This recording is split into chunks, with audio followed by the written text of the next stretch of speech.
প্রবাসী ঘরকন্যা দিদির স্মৃতির খাতায় আরও একটি পাতা যুক্ত হলো, সেটা হচ্ছে পুলিশ।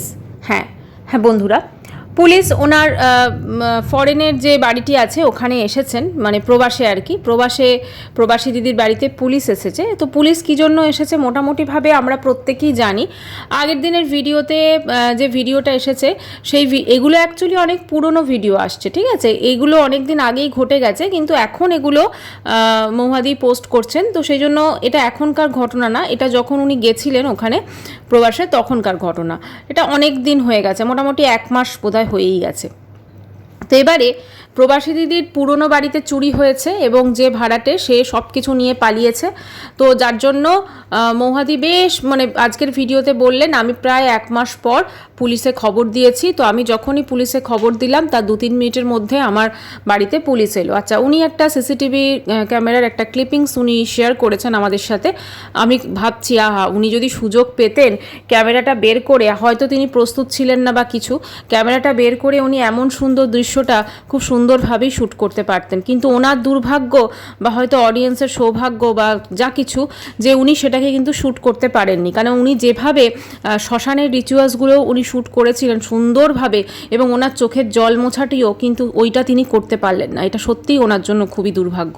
তো যাই হোক, ওনার ঘরের এন্ট্রির ওখানে যে সিসিটিভি ক্যামেরাটা ছিল সেখানে উনি ওইটা মানে যেটুকু ক্লিপিংস দেখাতে পেরেছেন আমাদেরকে সেটুকু দেখিয়েছেন। অবশ্যই দেখাবারই তো জিনিস, তো সেই জন্য দেখিয়েছেন। তো তারপরে উনি যেটা বললেন যে ওনারা এসে সমস্ত কিছু ছানবিন করে গেছেন এবং ওনাদের যে প্রসেস সেটা শুরু করবেন এবং তার পরবর্তীকালে ধীরে ধীরে এগোবে স্টেপ। তো জানেন ভীষণ হালকা মনে হচ্ছে করে টোরে, আর আমার পুরনো জিনিসগুলো চুরি করেছে, তো অনেক কিছু উনি বললেন। সব থেকে অদ্ভুত যেটা লাগলো যে ওনার হাজব্যান্ড যখন বাড়িতে পুলিশ এলো ওনার হাজব্যান্ড জানে না, মানে এটা খুব অবাক লাগলো। ওনার হাজব্যান্ড তো ওয়ার্ক ফ্রম হোম, আমরা সেটুকুই জানি। তো সেখানে ঘরে থাকাকালীন আবার যদি কলও চলে তো সেক্ষেত্রেও উনি কেন জানতে পারলেন না, এই বিষয়টা ভীষণ সারপ্রাইজ করেছে। তারপরে যখন ওনার হাজব্যান্ডকে উনি লাঞ্চ সার্ভ করছেন তখন কিন্তু উনি ওনার হাজব্যান্ডকে জানাচ্ছেন এবং ওনার হাজব্যান্ড খুব শান্তভাবেই দেখলাম জিনিসটা শুনছেন। এবং দেখলাম আজকের কমেন্ট সেকশনে মৌহাদিকে অনেকেই লিখেছেন তুমি খুব মহিষী নারী, তুমি এই তুমি সেই তুমি। আমার খুব মনে পড়ে যাচ্ছিল একটা জিনিস, সেটা হচ্ছে ওনার একটা ভিডিও অনেক পুরনো, মানে ওনার শাশুড়ি মায়েরও মৃত্যুর আগের একটি পুরনো ভিডিওতে যখন ওনার হাজব্যান্ড কিছুদিনের জন্য বোধহয় 1 সপ্তাহের জন্য উনি কোথাও বাইরে যাচ্ছিলেন, তো উনি বলেছিলেন আমি একা থাকবো কী করে। তো আমি ভাবছি এই যে উনি এত মহিষী, মানে উনি একা পুলিশের সঙ্গে কনভারসেশন করে সমস্তটা মিটিয়ে ফেললেন বা প্রসেসটা যে উনি শুরু করলেন, তো সেক্ষেত্রে উনি যখন এতটা মহিষী তাহলে উনি এতটা যখন স্মার্ট, তো সেক্ষেত্রে কেন উনি তখন ভয় পাচ্ছিলেন, এটা আমার ভীষণ ভীষণ অদ্ভুত লেগেছে, বিশ্বাস করুন। আচ্ছা, এবারে আসি এই চুরি সংক্রান্ত যে ব্যাপারটায়। দেখুন চুরিটা যেভাবে হয়েছে এবং যেখানে ওনাদের প্রত্যেকটা জিনিসপত্রই কিন্তু ইন্স্যুরেন্স আছে এবং ওনারা কিন্তু ক্ষতিপূরণ পেয়েই যাবেন। ফলে আমার মনে হয় না যে ওই জিনিসগুলোর জন্য ওনার সত্যি মনে কোনো দুঃখ আছে বা কষ্ট আছে। জিনিসগুলোর জন্য যদি দুঃখ কষ্ট থাকতো তাহলে তিনি কখনোই সেগুলোকে ওইভাবে কিন্তু রাখতে পারতেন না বা কাউকে ইউজ করতে দিতে পারতেন না। তো এটা আমার মনে হলো। আর সবথেকে বড় কথা, যখন ইন্স্যুরেন্স করা আছে তখন তিনি প্রত্যেকটা জিনিসই পেয়ে যাবেন। তো সেখানে মানে প্রত্যেকটা জিনিসের যা যা টাকা উনি পেয়ে যাবেন। তো সেক্ষেত্রে আমার মনে হয় না উনি যেটা দেখিয়েছিলেন আগের দিন মন খারাপটা, সেটা এতটা ওনার হওয়া উচিত। আচ্ছা, এটা অবশ্যই ওনার কিন্তু 2 দিনের একটা কন্টেন্ট হয়ে গেছে, কারণ একদিন চুরি আর তার পরের দিন পুলিশ, তাই না? চুরির সঙ্গে পুলিশটা তো ভীষণভাবে মানে সম্পর্ক আর কি যুক্ত, তো অঙ্গাঙ্গিকভাবে যুক্ত বলা যেতে পারে। তো সেই জন্য ওনার 2 দিনের কন্টেন্ট কিন্তু হয়েছে এবং জিনিসটা এতটা লাইটভাবে উনি প্রেজেন্ট করেছেন, মানে আমার খুব অবাক লাগলো যে এতটা লাইটভাবে, এত মন খারাপ, এত তার মধ্যে এতটা লাইটভাবে উনি কীভাবে প্রেজেন্ট করলেন। যাই হোক, উনি পুলিশ ওনার বাড়িতে এসেছে এবং উনি পরপর প্রসেসগুলো বলছেন। আচ্ছা, তারপরে যখন ওই যে জিনিসগুলো নিয়ে পালিয়েছে, আচ্ছা একটা জিনিস আমি বলি, উনি যাকে ঘর রেন্টে দিয়েছিলেন তো তার যে ব্যাকগ্রাউন্ড বা তার যে জব হিস্ট্রি এগুলো তো তিনি নিশ্চয়ই সার্চ করেছিলেন বা খোঁজ খবর নিয়েছিলেন বা তার কাছে হয়তো সেইটার মানে সমস্ত কিছু ইনফরমেশন ছিল। কারণটা হচ্ছে যে যেখানে ধরুন আমরা যেটা জানি ফরেনে কিন্তু ম্যাক্সিমামই সবাই কিন্তু জব করে, করে, ঠিক আছে। মানে সেখানে প্রত্যেকেই কিন্তু জব করে এবং তারা নিজে, যেমন উনি একজন সিঙ্গেল প্যারেন্ট ছিলেন, তো সেক্ষেত্রে একজন সিঙ্গেল মাদার নিশ্চয়ই তার 3টে সন্তানকে যখন বড় করছিলেন তার কাছে নিশ্চয়ই কোনো চাকরি ছিল। তো সেখানে তিনি কোন কোম্পানিতে চাকরি করতেন, তার সমস্ত কিছু হিস্ট্রি, এগুলো কি তিনি খোঁজ খবর নেননি? মানে তিনি যে ম্যানেজারটাকে দিয়েছিলেন দায়িত্ব, তিনি কি সেটাতে মানে খুব ঠিকঠাকভাবে সমস্ত কিছু একদম ইনফরমেশন কি কালেক্ট করেননি? এটা কিন্তু অবশ্যই একটা ভাবার বিষয়, তাই না? না জেনে না শুনে তিনি এরকম একজনকে কি করে ভাড়া দিতে পারেন যেখানে এরকমভাবে জিনিসপত্র চুরি হয়ে যেতে পারে। আচ্ছা, আরেকটা কথা উনি বললেন যে ওখানে নাকি এরকম গিফটের সব জিনিস পড়ে থাকে, মানে যেটা হয় আর কি, আমরাও দেখবেন আমাদের বাড়ির যখন পুরনো ফার্নিচার, আমরা তো ধরুন হয়তো ওগুলোকে এক্সচেঞ্জ করি অনেক সময়, তাই না? কেউ হয়তো একটা ডবল ডোরের ফ্রিজ কিনছে, তার সিঙ্গেল ডোরের ফ্রিজটাকে সে দিয়ে দিচ্ছে, সেখানে হয়তো খুব একটা বেশি পাওয়া যাবে না, কিন্তু ওই আর কি ফ্রিজটাকে দিয়ে দেওয়া হলো। বা ধরুন এরকম অনেক বিষয় থাকে যেগুলোকে আমরা হয়তো এক্সচেঞ্জ করি, বা হয়তো আমরা বিভিন্ন অ্যাপসের মাধ্যমে হয়তো সেটাকে বিক্রি করি। কিন্তু ফরেনে নাকি শুনছি যে এগুলোকে রাস্তার ওপর নাকি রেখে দেয়। তো সেক্ষেত্রে ওখানে যখন এতটাই ইজি অ্যাভেলেবেল সমস্ত কিছু জিনিসপত্র, তাহলে কেন ওনাদের বাড়ি থেকে ওনার পছন্দ মতো জিনিসগুলোই কেন চুরি হয়ে গেল? এটা কিন্তু অবশ্যই প্রশ্নটা উঠবে। আচ্ছা, এবারে আরেকটা কথা বলি, সেখানে হচ্ছে সিসিটিভি ক্যামেরার কথাটা হয়েছে। উনি বলছেন যে সিসিটিভি ক্যামেরাটা আমরা ওখানে আমাদের ঘরে যেটা ইনস্টল করেছিলাম, তো সেখানে ওটাকে আমরা মানে খুলে নিই, বা ওটাকে উনি কি একটা বললেন সেটা আমরা করে নিই, ঠিক আছে। মানে ইনস্টলটা যেটা হয়েছিল সিসিটিভি ক্যামেরা, তো সেটাকে আর ওনারা ওখানে রাখেননি, সেটাকে ওনারা খুলে নিয়েছিলেন। তো কারণটা হচ্ছে তাদের প্রাইভেসি উল্লঙ্ঘন হবে যারা থাকে অবভিয়াসলি। কিন্তু রাস্তার ওপরে যে সিসিটিভি ক্যামেরাগুলো ছিল, কারণ ওখানে তো প্রত্যেকটা রাস্তাতেই ধরুন সিসিটিভি ক্যামেরা থাকে, তাই না? না, আমাদের Indian CCTV camera aunty type নয়, ওখানে কিন্তু একদম রিয়েল যে সিসিটিভি ক্যামেরা থাকে সেগুলো কিন্তু থাকে। তো সেক্ষেত্রে সেইখানে নিশ্চয়ই তাদের ছবি টবি সব কিছুই উঠেছে, যে তারা জিনিস নিয়ে যাচ্ছেন, কিভাবে কি, কজন লোক এসেছিল, কি বৃত্তান্ত। তাহলে সেখান থেকে কি ফুটেজ কালেক্ট করা যাবে না? কারণ সেখানে অবশ্যই নিশ্চয়ই আমার মনে হয় এখন যখন জিনিসটা পুলিশের হাতে গেছে, সেটা 1 মাস পর হলেও মানে আমার মনে হয় সেটা অবশ্যই তার একটা কিছু না কিছু হবে, তাই না? আচ্ছা, ওনার হাজব্যান্ড একটা এত বড় চুরির পরও কোনো রকম কোনো কিছু প্রসেস স্টার্ট করলেন না। উনি ওয়েট করছিলেন যে মৌহাদি কখন দেশ থেকে ফিরবে এবং তারপরে মৌহাদি এটাকে করবে। মানে এটাই আমার সব থেকে অবাক লাগলো।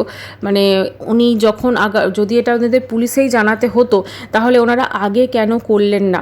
কেন হঠাৎ করে ওনারা মানে এখানে বিদেশে আসার পরই কেন, মৌহাদি আসার পরই কেন এই প্রসেসটা শুরু হলো? এটাকে ভীষণ অবাক লাগছে। কারণ আমরা জানি আগার ইনস্ট্যান্ট যদি যখন নিয়ে গেছিলো তখনই যদি এই প্রসেসটা স্টার্ট হতো, তাহলে হয়তো এতদিনে হয়তো উনি ওনার জিনিসপত্রও ফেরত পেয়ে যেতেন এবং সমস্ত কিছু একদম সর্ট আউট হয়ে যেত। হ্যাঁ, আমরা হয়তো ব্লগে দেখতে পেতাম না, এটা আলাদা ব্যাপার। অবশ্যই এরকম একটা সুন্দর জিনিস, কারণ মৌহাদি কিন্তু এখন বেশ সুন্দর সুন্দর উনি কন্টেন্ট দিচ্ছেন, কারণ এরকম কন্টেন্ট উনি কিন্তু আগে করেননি। মানে আগে উনি এই ফুচকার কত দাম, এই বিদেশে মাছের কত দাম, এই আমার কালো চালের ভাত, এইগুলো উনি ভীষণ কন্টেন্ট দিতেন। কিন্তু এখন দেখছি উনি এই রকমের কন্টেন্ট কিন্তু দিচ্ছেন। যেমন তার মধ্যে হচ্ছে কি করে মৃতদেহ সৎকার হয়, কেক ওভেন, ঠিক আছে, মানে তার সঙ্গে কম্পেয়ার করা, তারপরে চুরি, বিদেশে চুরি, এই জিনিসগুলো।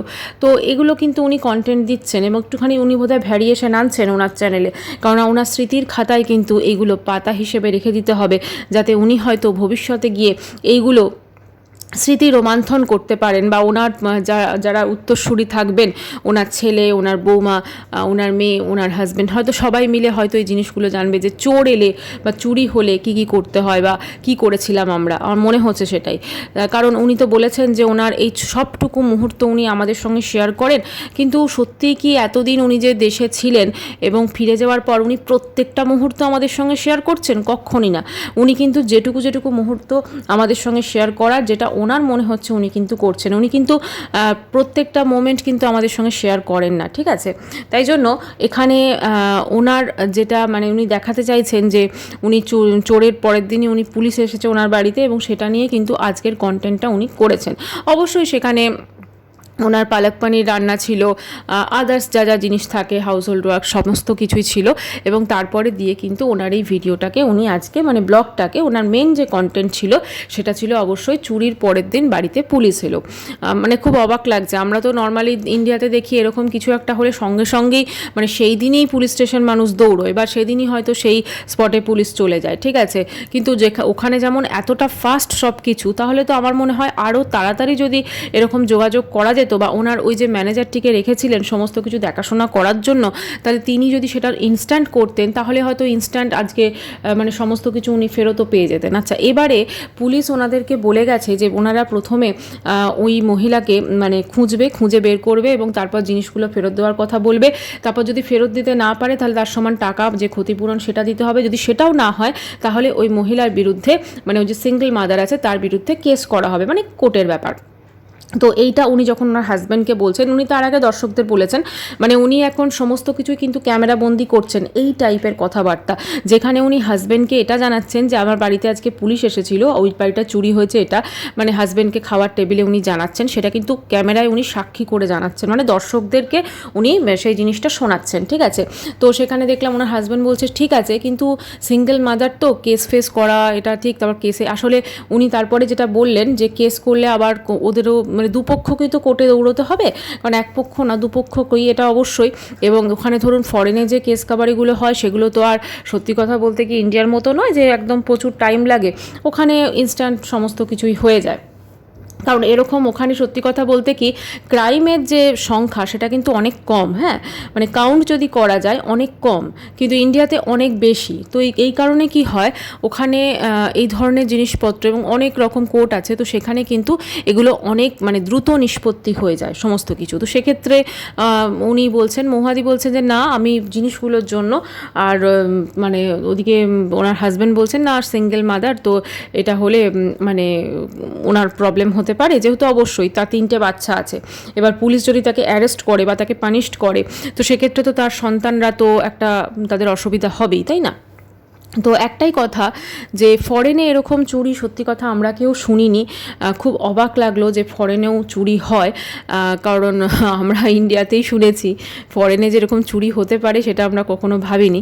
কারণ ফরেনে কিন্তু ওরকম মানে দরজার বাইরে ওরকম অনেক কিছু মানে পোস্টম্যান বলুন বা অনেক কিছু রাখা থাকে, মানে অনেক ওখানের মানুষ কিন্তু এই মেন্টালিটিটা নেই যে আমি অন্য কারোর থেকে চুরি করব। ওখানে প্রত্যেকে কিন্তু নিজে কর্মে বিশ্বাসী এবং সবাই কিন্তু খেটে খাওয়া মানুষ বলা যেতে পারে, যেটা সবাই কিন্তু নিজের কর্মকে অনেক বেশি প্রেফারেন্স দেয়, কারোর ক্ষতি করার আগে কিন্তু 10বার ভাবে। আচ্ছা, এবারে আমি যে কথাগুলো বলবো সেটা হচ্ছে এই প্রবাসী ঘরকন্যার কিছু ব্লাইন্ড সাপোর্টার আছে যারা এই প্রবাসী ঘরকন্যাকে নিয়ে ভিডিও করলে উল্টো পাল্টা তুই তোকারি এই সেই কমেন্ট করে যায়, ঠিক আছে। তো আমার কথা হচ্ছে যে একজন দেখলাম কমেন্টস করে গেছে তুই তো জীবনে বিদেশে যেতে পারবি না তাই তোর হিংসা হচ্ছে, তো সেই জন্য তুই এরকম বলছিস। আচ্ছা, উনি কি আমার সমস্ত হিস্ট্রি জেনে বসে আছেন? ওটাকে আমার সেটাই প্রশ্ন আর কি। মানে উনি কারোর সম্পর্কে কোনো কিছু না জেনে না বুঝে তাহলে কেন এই কারণে কমেন্ট করছেন, তাই না?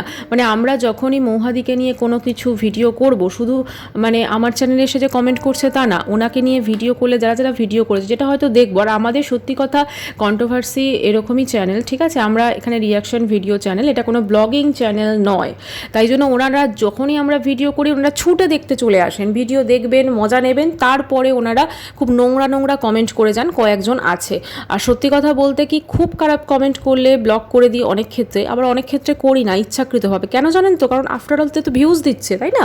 ভিউজ দিচ্ছে, ভিউজটা তো ম্যাটার করে সব জায়গাতে। যেমন মৌহাদির ক্ষেত্রেও যেমন ভিউজটা ম্যাটার করে সত্য, তেমন আমাদের ক্ষেত্রেও কিন্তু ভিউজটা ম্যাটার করে। তাই উনি যে আমার চ্যানেলে ভিডিওটি দেখে আমার যে একটু হলেও উপকার করছেন সেটা তো মানে তার জন্য তো ওনাকে একটা থ্যাংক ইউ দিতেই হয়।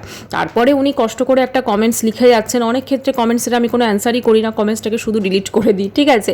অনেক ক্ষেত্রে অ্যান্সার করি, তো সেটাই বলছি যে তাদের প্রচুর টাইম, সেজন্য তারা প্রবাসী দিকে নিয়ে কে কী ভিডিও করছে তার কমেন্ট সেকশনে গিয়ে তাদেরকে উল্টো পাল্টা গালাগাল মেরে আসছেন। এবং এটা করে ওনারা এতটা ফ্রাস্ট্রেটেড না, নিজেদের লাইফে কোনো কিছুই করতে পারেনি, সেজন্য কেউ যখন কোনো কিছু ভিডিও করছে এবং সেটাতে হয়তো ভিউজ হচ্ছে বা কিছু হচ্ছে, তো সেইটাতে তাদের প্রবলেম হয়ে যায়, এটাই হচ্ছে মেন কারণ। যাই হোক, এগুলো তো থাকবেই, মানে প্রবাসী দিকে নিয়ে ভিডিও করলে যেখানেই ভিডিও হোক ওনারা ছুটে যাবেন। ওনারা অ্যাকচুয়ালি সাপোর্টার নয়, ওনারা হচ্ছে ব্লাইন্ড সাপোর্টার, ঠিক আছে?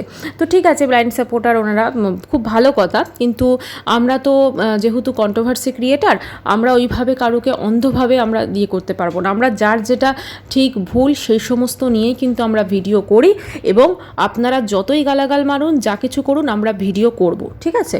আপনার ভালো লাগলে আপনি দেখবেন, না ভালো লাগলে আপনার দেখার কোনো প্রয়োজন নেই, আপনি আসতে পারেন। আর যদি মনে হয় যে দেখে গালাগাল মারবো, তাও মারতে পারেন, আমরা কমেন্ট ডিলিট করে দেবো, ঠিক আছে? তো বন্ধুরা, যাই হোক, ভিডিওটা তো এখানে অবশ্যই শেষ করব। তো একটাই কথা বলবো যে প্রবাসী দিদির প্রবাসের চুরি এবং তারপরে পুলিশ, এই সব কিছু নিয়েই কিন্তু প্রবাসী দিদির স্মৃতির খাতায় আরও একটি নতুন পাতা সংযোজন হলো, এবং এই সংযোজিত পাতাটি আমার মনে হয় প্রবাসী দিদির স্মৃতির খাতায় আজীবন থেকে যাবে, এবং তিনি এই স্মৃতিগুলো হয়তো রোমন্থন করবেন। ঠিক যেমন উনি শাশুড়ি মৃত্যুর স্মৃতিগুলোও কিন্তু রোমন্থন করেছিলেন, ঠিক তেমনই কিন্তু উনি এইরকমই চোর পুলিশের যে স্মৃতি, সেটাও তিনি রোমন্থন করবেন। এবং হয়তো পরবর্তীকালে এই ঘটনার কি মানে নিষ্পত্তি হলো, কোন কী স্টেজে আছে, সমস্ত আপডেট কিন্তু উনি ওনার চ্যানেলে অবশ্যই শেয়ার করবেন, সেটাই আমরা আশা করব, তাই না? কারণ উনি যখন এত সুন্দরভাবে আমাদেরকে প্রত্যেকটা মোমেন্ট শেয়ার করেছেন, ঠিক সেরকমভাবেই ওনার ওই বাড়িতে মানে পুলিশ এলো বা চুরি হলো, পুলিশ এলো, এবং তারপরে অবশ্যই ইন্স্যুরেন্সে উনি সব ক্ষতিপূরণ পেলেন, সেটাও। যাই হোক, ভিডিওটি এখানে শেষ করছি। চ্যানেলটি ভালো লাগলে অবশ্যই করে সাবস্ক্রাইব